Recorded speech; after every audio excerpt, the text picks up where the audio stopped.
नारी समाज में एक हिम्मत पैदा करने वाली ऐसी शख्सियत का जन्मदिन है जिसका नाम ही लेने से लोगों के रूह कांप जाते हैं।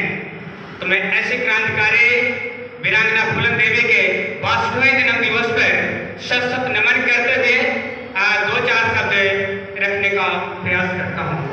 साथियों, फूलन देवी का जन्म 10 अगस्त 1963 को जालौन उत्तर प्रदेश में हुआ था।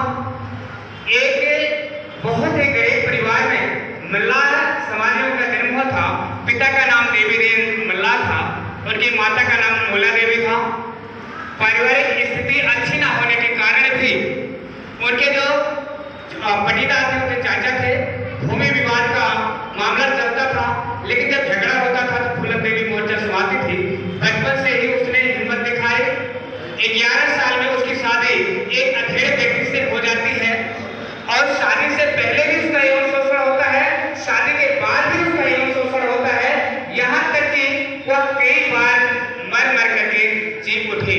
अंततः एक बार ऐसा मौका था कि 22 ठाकुरों ने उसे एक बार कैद करके भूखे रख करके कई दिन तक उसका रेप किया और वह किसी तरह से जब वहां से निकल पाई तो वहां ऊपरी जंगल के बेरों में उन डकैतों के बीच में जिसका नाम सुनकर के अच्छे की हिम्मत छूट जाती थी। साथ ही वहां पे लाला राम और श्री राम दो ऐसे डकैत थे जिनके गिरोह में वो शामिल हुई। लेकिन उन्होंने भी उसके साथ में धोखा किया। विक्रम मल्लाह के साथ में उसकी दोस्ती हुई। एक दिन ऐसा मौका आया, वह दिन था 14 फरवरी 1981 का। वह बहनई गांव आती है।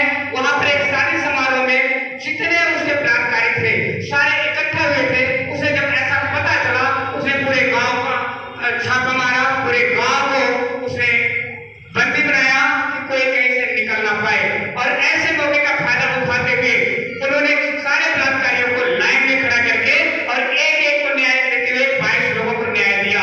शायद वहां से भाग निकलने में कामयाब रही हो।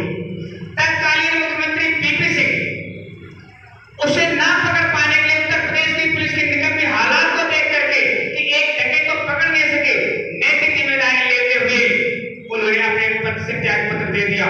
लेकिन उन्हें यह नहीं पता था कि जब दलितों के घर को जलाया जाता, बहन बेटियों की इज्जत लूटी जाती है और जो बड़े लोग डकैत होते, बलात्कारी होते हैं, तो उसकी जिम्मेदारी नहीं लिया उन्होंने। लेकिन जब एक महिला ने अपने किए हुए कर्म का बदला लिया, दुष्कर्मियों को मौत के घाट उतारा, तो राजा बीपी सिंह ने अपने पद से इस्तीफा दे दिया। जब उस पर